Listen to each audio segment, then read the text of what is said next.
Last Tuesday, I found myself sitting across from a guy who, just 3 years ago, was obsessed with optimizing ad delivery for a major social media platform. He'd made his millions in the world of bits, weightless, digital, abstract. But as we sat there in a dimly lit bistro in Palo Alto, he wasn't looking at his phone. He was staring at a small, lead-shielded canister he'd placed on the table between our drinks, his eyes wide with a kind of feverish intensity I hadn't seen since the early days of the crypto boom.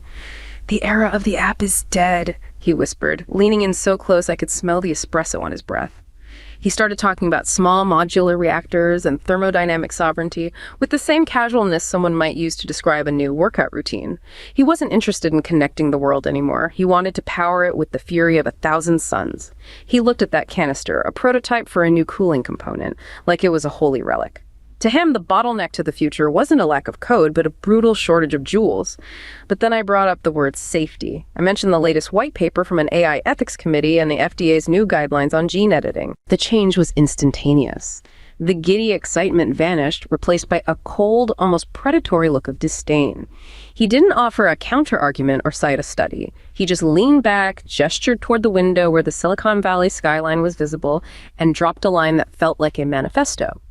The thickness of a civilization is determined by the energy it can command, not by the length of its ethics committee. He called the regulators biocratic ghosts and dismissed the entire concept of a soft landing as a managed death spiral. That sudden shift from a builder's enthusiasm to this militant, almost religious rejection of any guardrail left me wondering, when did the mission change from making life better to simply making it more powerful? And what happens to the rest of us when the people building our future decide that risk is just the entrance fee for a game they've already decided to win? That is, wow. That story, going from the abstract world of bits to this almost religious fervor for raw physics.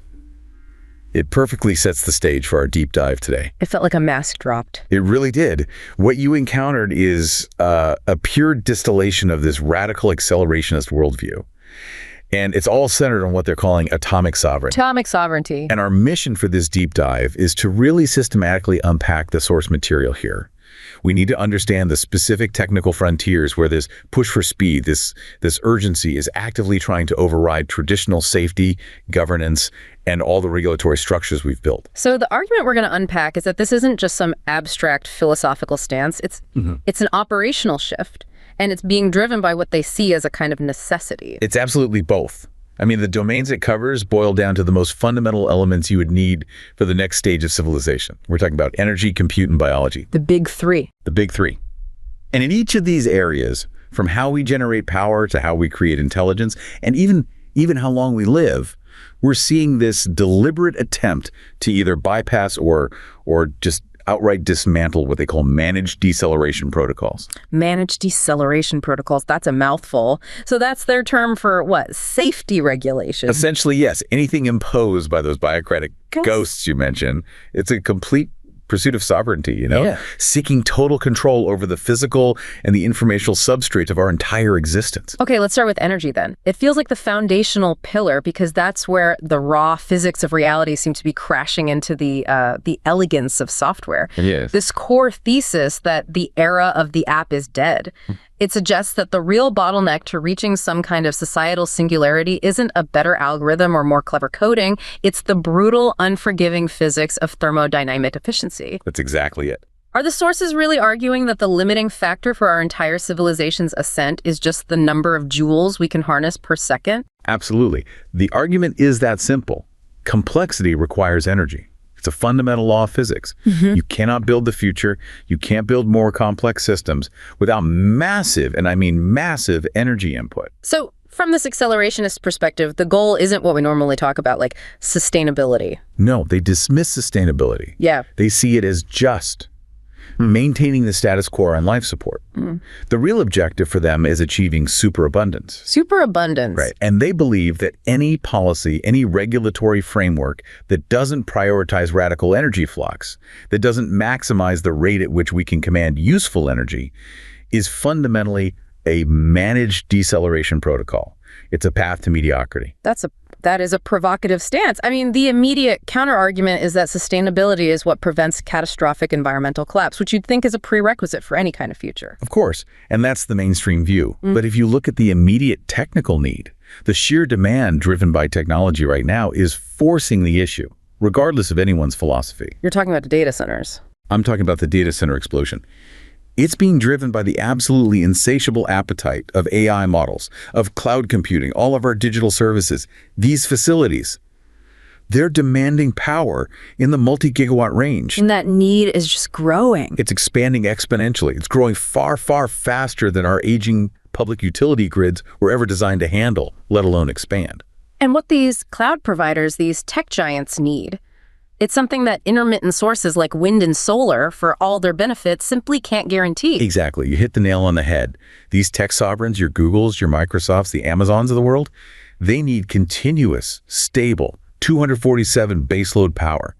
An outage of even a few minutes can translate into just massive financial losses, operational failures for global infrastructure. So you can't have your global AI brain just taking a nap when the wind stops blowing. You absolutely cannot. So intermittent sources, while they're a critical component of the energy mix, they can't provide that rock-solid, nonstop guarantee of uptime that you need to run the planet's evolving neural cortex. So the strategic imperative then moves beyond just buying electricity from the grid. It has to. It becomes about the vertical integration of energy production itself. Which means bypassing those risk-averse public utility bureaucracies entirely.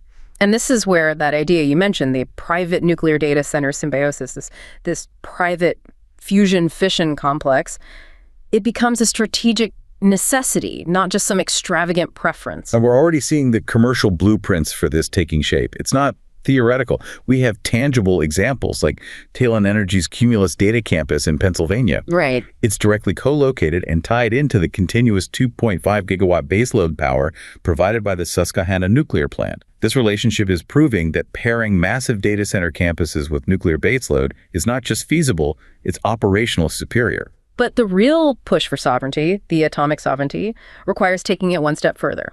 It does. Yeah. It requires embedding that generation source directly on site, making the data center completely energy independent. And this is where small modular reactors, or SMRs, become the foundational technology. Okay, so let's define SMRs clearly for everyone. We're talking about reactors, nuclear reactors, with a capacity of up to, 300 megawatts electrical? That's the general class, yes. Up to 300 milliway. So why are these smaller units, rather than the conventional gigawatt-scale plants we're used to seeing, why are they considered the optimal tool for this new, incredibly dense energy demand? The key advantage isn't just the size, it's manufacturability and the speed of deployment. SMRs are designed from the ground up to be factory built. So like a car assembly line, but for a nuclear reactor. That's the vision. Components, even entire modules, can be produced in optimized factory conditions. That means better quality control, less reliance on custom, complex, on-site construction that's always plagued by weather delays and cost overruns. And that shift, it promises to reduce the typical construction times from, we've seen a decade or more for some of the big recent plants. Decades in some cases. You look at Olkiluoto 3 in Finland or the Vauxhall units in the US, long, painful projects. SMRs are projected to bring that down to maybe 3 to 5 years. And that reduction in the construction timeline, that has to fundamentally change the financial model. It must radically reduce the cost of capital, making the whole project far more economically viable. Precisely. The interest payments alone on a 15-year construction project are crippling. This turns nuclear power from a monolithic, incredibly high-risk government-scale project into a modular, repeatable industrial product. And what are the other advantages? Well, they offer a very compact footprint, obviously, and an extremely high energy density for their size. And maybe most importantly, they're gaining significant regulatory momentum globally. We're seeing this happen already. Absolutely. We've seen the U.S. Nuclear Regulatory Commission, the NRC, certify NuScale's design. The U.K. has selected Rolls-Royce SMR for its first commercial unit.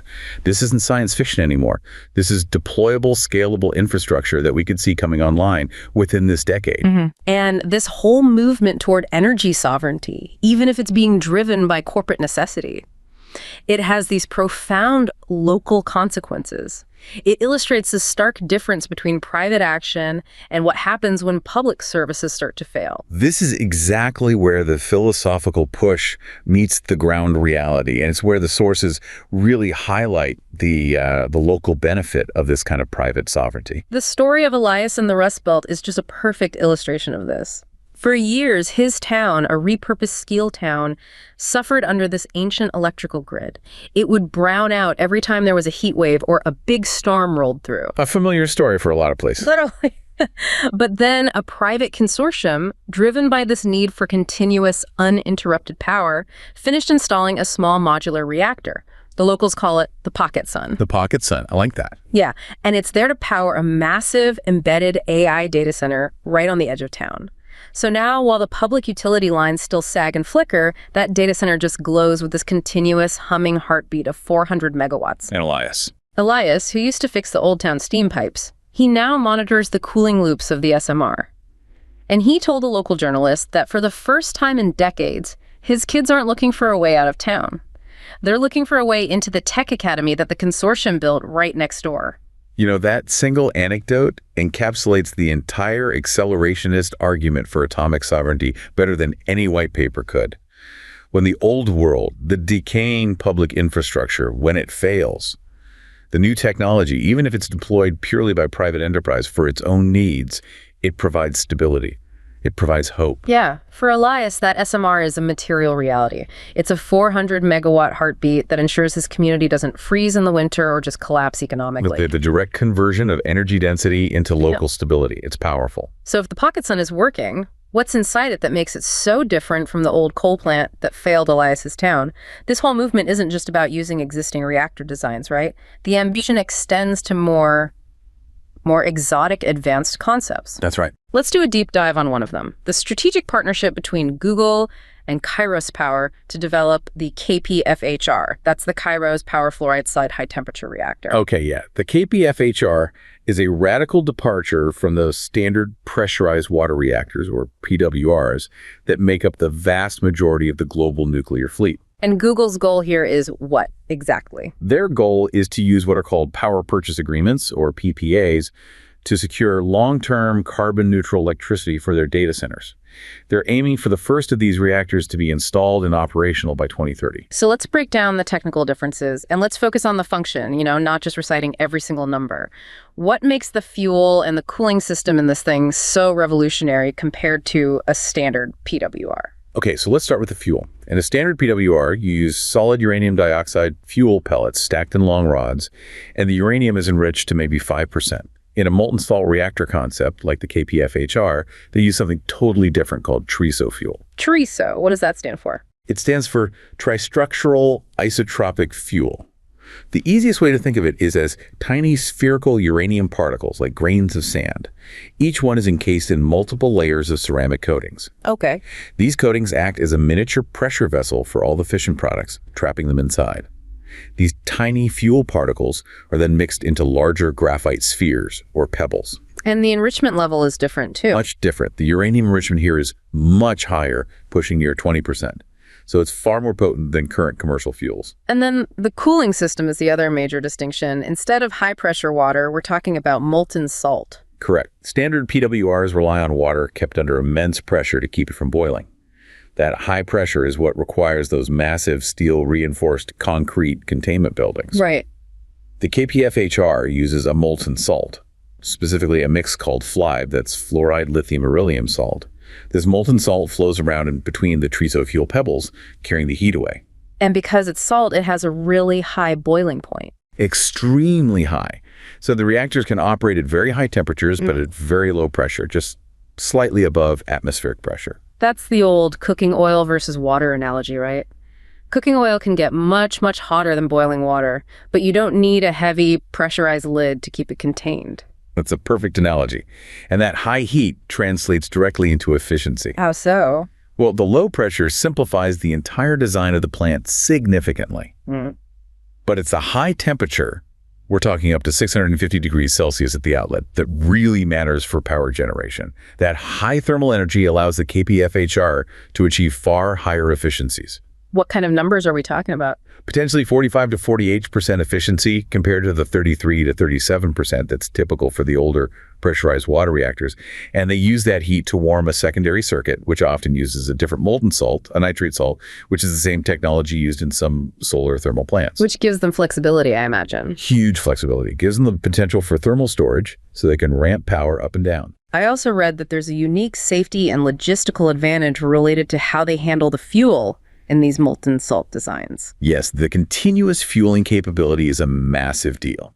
Unlike a PWR, which you have to completely shut down, cool, and depressurize for refueling, a process that can take weeks and is a huge economic hit. Right, the outage costs. The KPFHR can theoretically change its TRISO fuel pebbles during operation.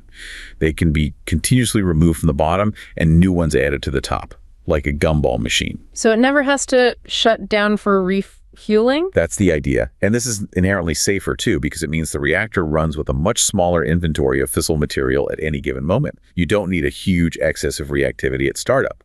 And as we said, the low pressure in the primary circuit eliminates the need for that massive leak-tight, high-pressure containment building. And that simplification is a core driver for their promise of cheaper, faster construction. It is. It's central to the whole economic argument for these advanced reactors. Okay, so if this molten salt technology promises higher efficiency, better safety features, faster build times, why has it been sitting on the shelf since the 1960s? What are the big drawbacks that they are now trying to overcome? The challenges are, they're robust, and they mostly center on material science and chemical management. First and foremost, high-temperature molten salts are incredibly corrosive. Like they eat through the reactor parts? They eat through metal. Finding structural materials that can withstand that fly salt in the primary circuit and the nitrate salt in the secondary circuit for decades. It's extremely difficult. Degradation is expected, even with the best modern alloys. How bad is it? The design life of the actual reactor vessel for the KPFHR is currently only projected at around 20 years. Wait. 20 years, but the plant itself is designed for an 80-year operation? Correct. So you're telling me that every 2 decades, they have to essentially give the reactor a complete heart transplant. That sounds less modular and a lot more like high-stakes, incredibly expensive maintenance. Is that a showstopper? It's a major technical and economic challenge that they're actively working on through materials testing and design. But yes, it drives up the long-term maintenance costs and complexity significantly. What else? There are chemical management challenges. The O5 salt contains lithium, which, when it's bombarded by neutrons, produces tritium, a radioactive form of hydrogen.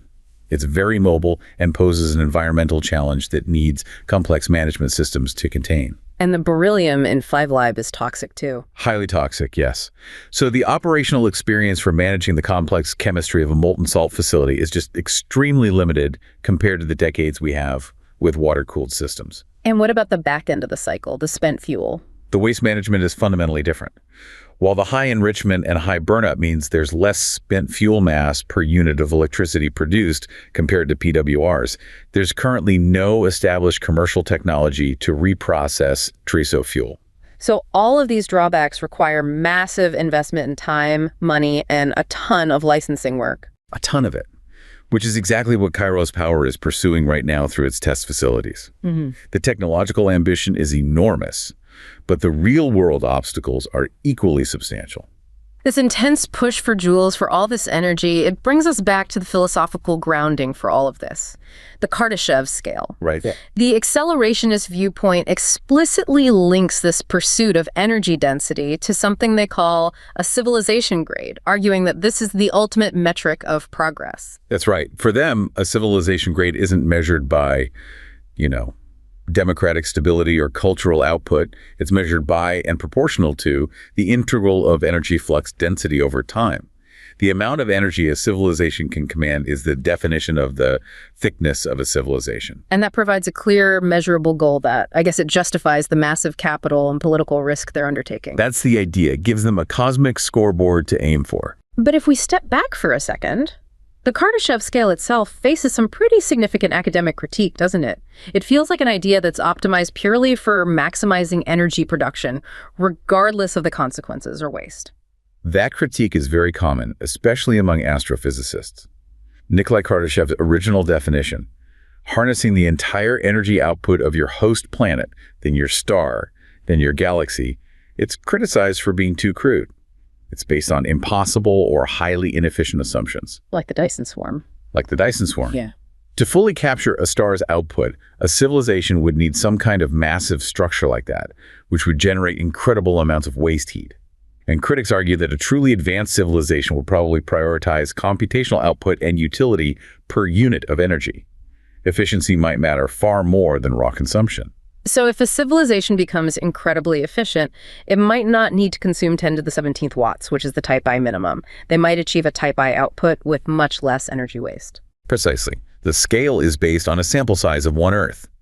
Critics argue it totally ignores crucial elements like sociological, psychological, and evolutionary aspects of a civilization's maturity. So why do the accelerationists cling to it? Because it's an objective, quantifiable metric. Yeah. And more importantly, it defines an existential goal that requires immediate, militant action. If we are currently estimated to be somewhere between a KO 0.7 and KO 0.8 civilization, growing about 10 to 100 terawatts of power. Right. Then that type I goal of 10 to the 17th watts represents a required increase of 10,000 times our current energy access. That just highlights the massive, almost unthinkable leap that's required. It does. And while the metric may be flawed because it only measures consumption, it serves the accelerationist purpose perfectly. It defines a monumental, quantifiable challenge. For them, the choice is binary. We must dissipate energy into ever more complex, vibrant structures, or we will decay into heat death. The only path forward requires that the atoms be powered up at all costs. Okay, so if energy is the fuel for the engine of civilization, then compute is the map and the steering wheel. That immense push for joules from SMRs is ultimately aimed at feeding the hunger of artificial intelligence. That's right. Which brings us to the second frontier of sovereignty, this rebellion against centralized intelligence, or what the accelerationist sources dramatically call the digital Vatican. This transition from the physical atoms to the informational bits is framed as a philosophical and a strategic battle against what they call digital feudalism. Digital feudalism. The argument is very direct. A handful of incumbent giants, the big tech companies, hoard the vast majority of compute power and proprietary data, creating this opaque, decentralized, oracular model of intelligence. And how do they view the current, frantic discourse around AI safety? From this perspective, it's viewed not as a genuine concern for existential risk, but as a sophisticated form of regulatory capture by the incumbents. So they see it as a business strategy. A business strategy disguised as ethics. The claim is that by raising the compliance barriers, by pushing for these incredibly high-cost safety checks, and by fueling concerns about catastrophic risk, these giants are essentially ensuring that only the existing priesthood, the ones with billions in capital and massive lobbying power, can afford to build and train the truly powerful models. And that allows them to control thought at the level of floating point operations through mechanisms like what? Know your compute. High-level government oversight of who gets to use the most powerful chip. Exactly. It's a choke point. That is an aggressive, politically charged claim. Are there any counter-arguments in the sources that address the legitimate concerns about safety? Or do they just dismiss the entire field of AI ethics out of hand? The sources report that the accelerationist counter-argument is just as militant. They say true safety lies in proliferation and transparency, not in concentration and obfuscation. The idea that many eyes make all bugs shallow. Precisely. They believe that by distributing the knowledge, by making models open weight and open source, you allow thousands of eyes to audit and debug the intelligence. And that makes it less prone to catastrophic failure than if it were concentrated behind a single corporate firewall. And this is what drives the imperative for sovereign AI. Okay, let's clearly define sovereign AI. It sounds like a protectionist term, but you said it's not necessarily about isolationism. That's the critical distinction to make. Sovereign AI is about national or even localized autonomy. It requires owning the entire intelligence stack, and that rests on a strategic triad. What's the triad? Local data, which is governed nationally to ensure cultural and regulatory context. Local infrastructure, meaning domestic data centers and AI supercomputers, to ensure physical control. And local talent. So sovereignty means a nation has choice and control over its intelligence. It's not just using a generic model from Silicon Valley. Exactly. It means your foundation models are attuned to your local dialects, your legal nuances, your cultural values, rather than relying on US-centric, globally generalized models that might not fit your context at all. So it elevates intelligence itself to the status of a strategic national asset like uranium or semiconductors, And countries are starting to recognize this. Absolutely. The global race is already on. We see countries like Canada, the UK, the entire European Union. They're all making sovereign AI a cornerstone of their national strategies. How are they doing that? They're investing heavily in domestic compute infrastructure. They're establishing national data libraries specifically to safeguard their long-term economic competitiveness against the dominance of the big US-based LLMs. So there's this concept of an intelligence power index. Right. It's increasingly how global influence is being quantified, measured by that triad of compute, data, and talent. Nations that merely rent intelligence as a service, instead of generating and governing it themselves, they're going to face a long-term strategic lag. The technological driver that's challenging this centralization, though, is the shift of generative AI inference to the edge.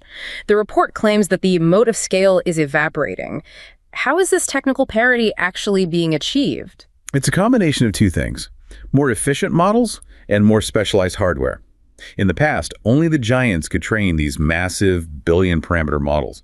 But now, open-weight models like Meta's Llama, Mistral, or Quinn are rapidly achieving parity with, and sometimes even surpassing, the closed-source models in specific reasoning and task domains. So that performance crossover means the massive infrastructure moat that the cloud incumbents built, it's becoming less relevant. The water level is dropping, yes. And physically, this shift is enabled by putting specialized chips directly into our devices. Exactly. Recent advancements now allow for lightweight Gen AI models, often in the 1 to 8 billion parameter range, to shift their inference, the actual thinking part, from distant cloud servers directly onto the device itself. And they use the built-in hardware acceleration. Right.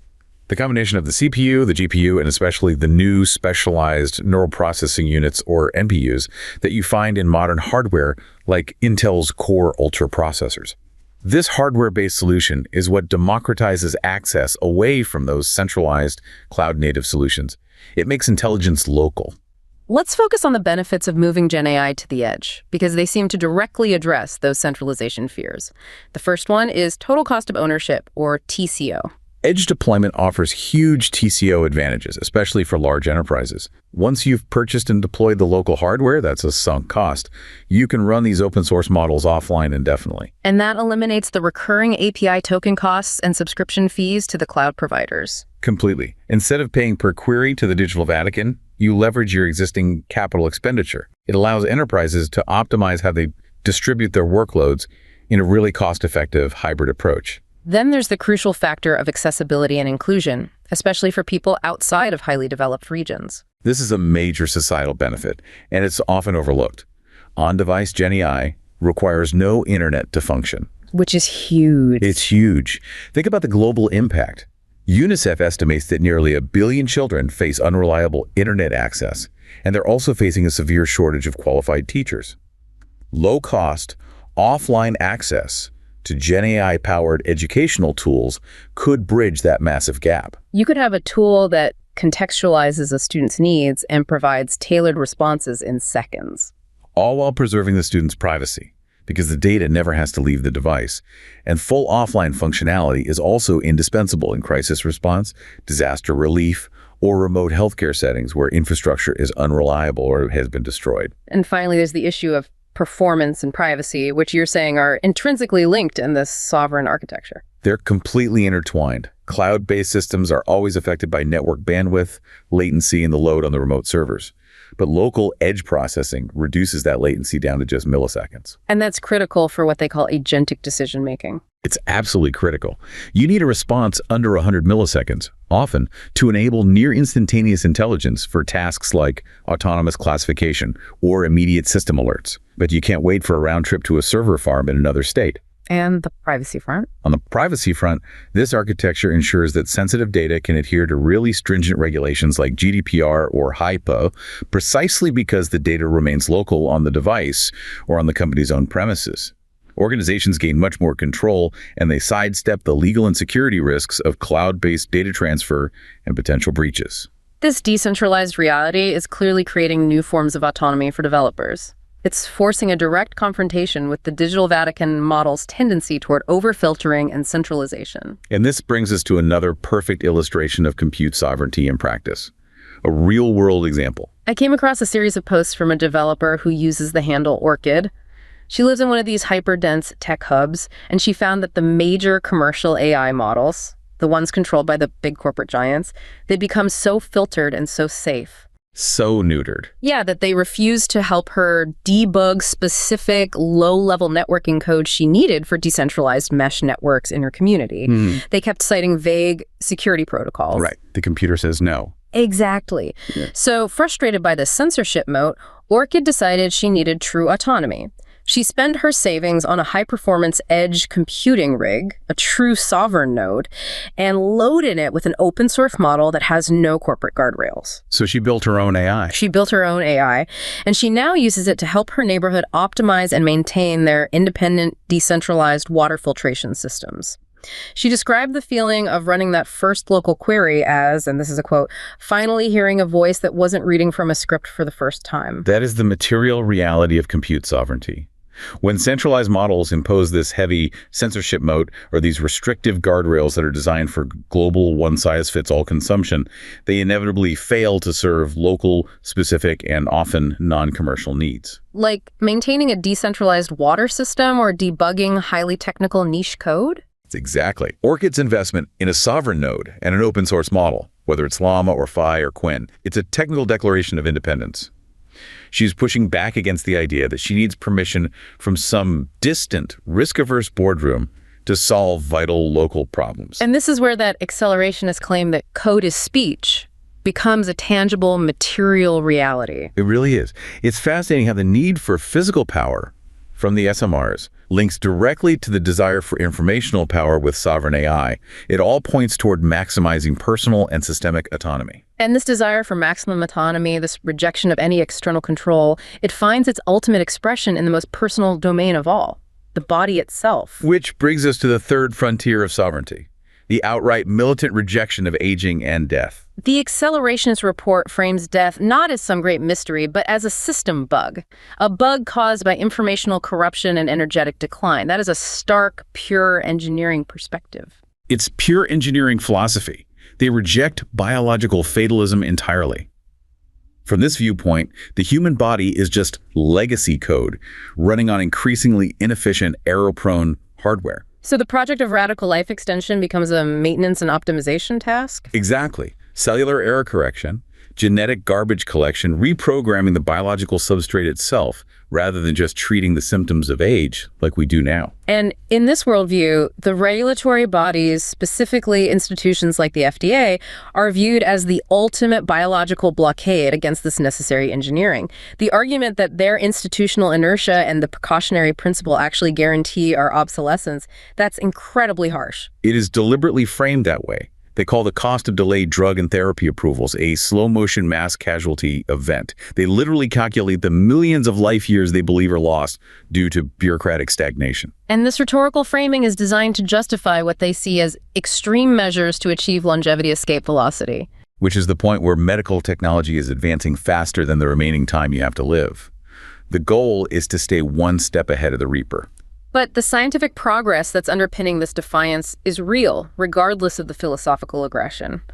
We need to look at the breakthrough horizon here, specifically the targeting of interleukin-11, or IL-11, as a core driver of aging. This research is absolutely critical to understanding the movement. IL-11 is a pro-inflammatory cytokine. What research has found is that as mammals age, IL-11 is progressively upregulated across numerous tissues: the liver, skeletal muscle, fat tissue. And this drives that chronic, low-grade, sterile inflammation that scientists are now calling inflammaging. Exactly. You can think of it as a pervasive systemic rust building up in the machine. Yeah. It's now recognized as one of the core hallmarks of aging. So it's not just an observer or side effect of aging, it's actively signaling for cellular decline. That's right. It's an active driver. The mechanism is fascinating. IL-11 signaling effectively acts as a master switch that controls key cellular pathways governing growth, metabolism, and decay.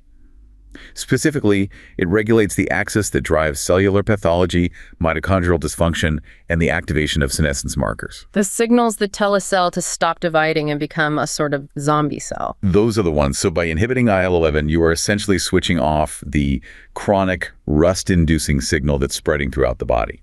And the data we have from mammalian studies on inhibiting this pathway is quite remarkable, especially when you look at life extension. The results are highly compelling. In studies with mice, the genetic deletion of the I-11 gene, meaning they were literally born without the ability to produce this specific inflammation signal, extended their lives by an astounding 24.9% on average. A quarter longer. Quarter longer. This proves its fundamental role as a negative regulator of lifespan. But genetic deletion isn't a translational treatment for humans who are already alive. What happened when they intervened later in the mice's lives? That's the real key, isn't it? That is where the practical potential lies. So researchers administered an anti-IL-11 antibody, a drug called X203, starting late in the mice's lives.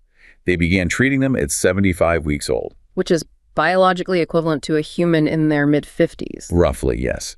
And this intervention, which was administered until the end of their natural life, extended the median lifespan of male mice by 22.5% and female mice by 25%. A quarter of a lifespan extension from an intervention that was started essentially at middle age. That is a massive achievement. It underscores the profound impact that this chronic inflammation has as a systemic driver of decline.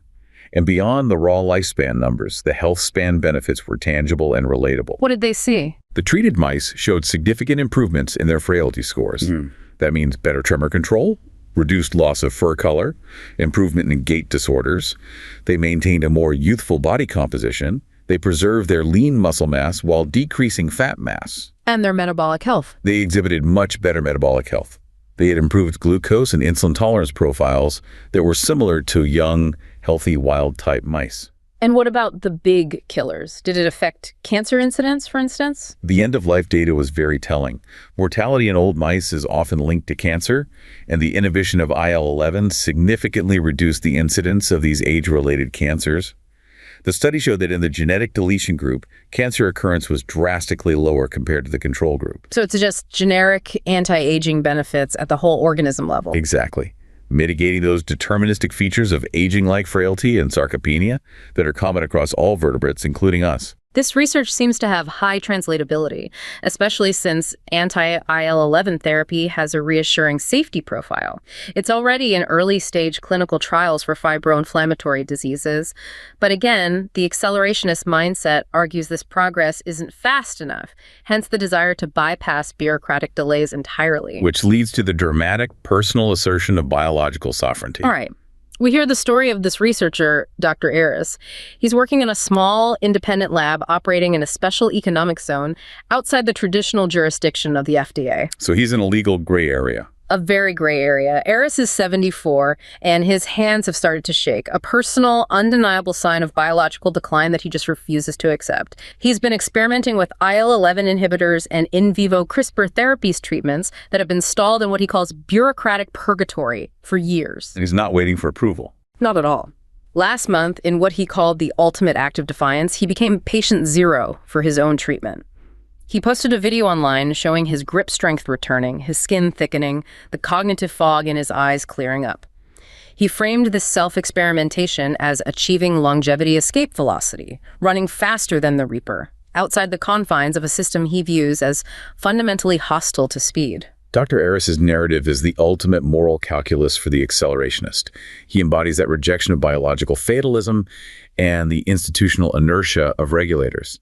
The millions of life years lost due to delayed approval, that's the price the system imposes, and Aris simply refuses to pay it. He's seeking sovereignty not just over his energy or his data, but over his own finite timeline. It's the final frontier. So if the traditional model centralized funding, academic publishing, long clinical trials is the target of this critique, what's the specific technical solution they propose for bypassing it? They look to decentralized science, or DESI.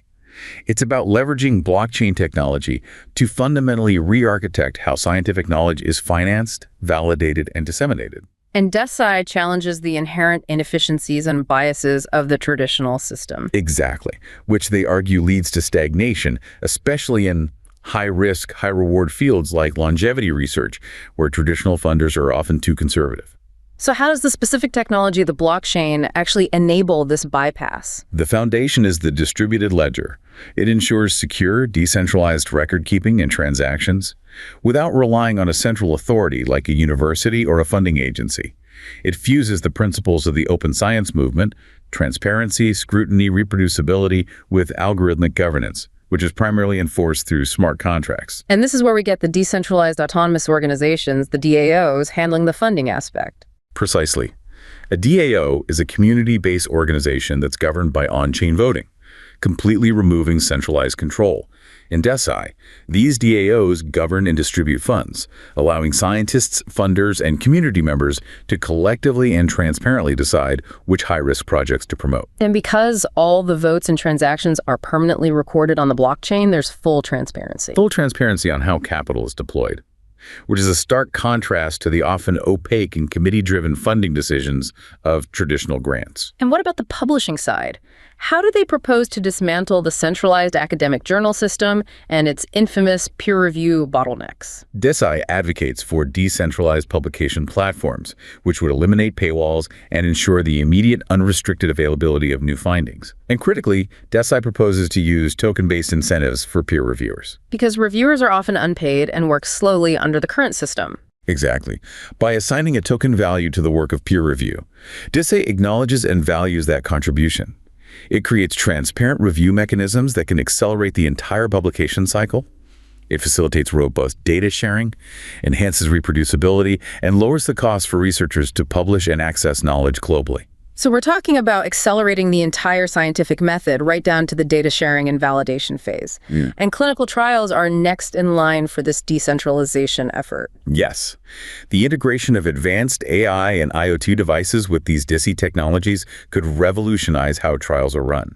They envision decentralized clinical trials that allow more diverse patients to participate remotely, leveraging real-time data collection from wearables and remote diagnostics. Which would cut down on logistics and bureaucracy. Exactly. The whole approach seeks to accelerate medical advancements by creating a more collaborative and, critically, a more accelerated ecosystem that operates outside the traditional slow-moving bureaucratic framework. It's all about speed and autonomy, ensuring that the precautionary principle doesn't become a guarantee of biological obsolescence. We've explored three vast, interconnected technological frontiers today, all of them defined by this fierce belief in atomic sovereignty. We began with the foundation, with energy, seeing how small modular reactors are becoming this necessary strategic asset for corporate compute sovereignty. Designed to feed that incredible energy flux required to achieve the next step on the Kardashev scale. We then tracked the output of that power into the informational sphere intelligence autonomy.